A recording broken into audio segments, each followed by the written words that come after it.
માત્ર એક લાકડી અડાડી અને પથ્થરની મૂર્તિ જીવંત થઈ ગઈ. તમને આ જાણીને આશ્ચર્ય લાગશે, પરંતુ આ કોઈ કથા નથી. આ છે સાળંગપુરનો ઇતિહાસ. 19મી સદીના મધ્યમાં સાળંગપુરમાં ખૂબ જ ભયંકર દુષ્કાળ પડ્યો હતો અને લોકો ખૂબ જ દુઃખી હતા. એમની શ્રદ્ધા પણ હવે ડગમગી રહી હતી. ત્યારે સાળંગપુરમાં સ્વામિનારાયણના પરમ ભક્ત એવા વાઘા ખાચરે સદગુરુ ગોપાલાનંદ સ્વામીને પ્રાર્થના કરી કે સ્વામી, લોકો એટલા દુઃખી છે કે તેઓ ભક્તિ પણ કરી શકતા નથી. કૃપા કરીને કંઈક રસ્તો કાઢો.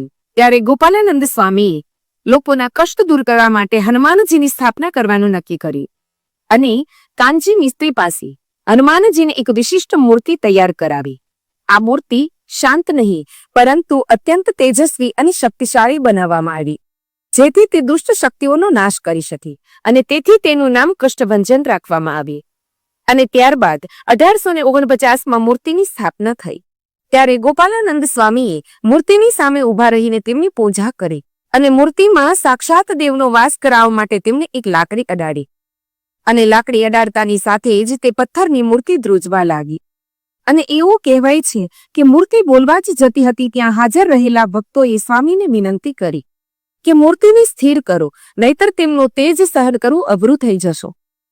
અને ગોપાલાનંદ સ્વામીએ એ લાકડીમાં પોતાની શક્તિ મૂકી અને કહ્યું કે આ લાકડીથી જેનું ઝાડુ કરવામાં આવશે તેનામાંથી ભૂતપ્રેત અને માનસિક રોગો દૂર થશે.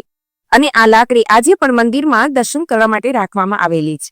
અને આ જ ઇતિહાસના કારણે સાળંગપુર હનુમાનજી મંદિર આજે પણ માનસિક શાંતિ, વરદાન મુક્તિ અને ગ્રહ દોષ નિવારણ માટે વિશ્વભરમાં પ્રખ્યાત છે.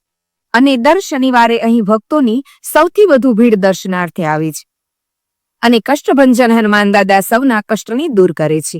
મિત્રો, વિડીયોને ફોલો કરી કમેન્ટમાં જય બજરંગબલી અવશ્ય લખજો. કષ્ટભંજન હનુમાન જય.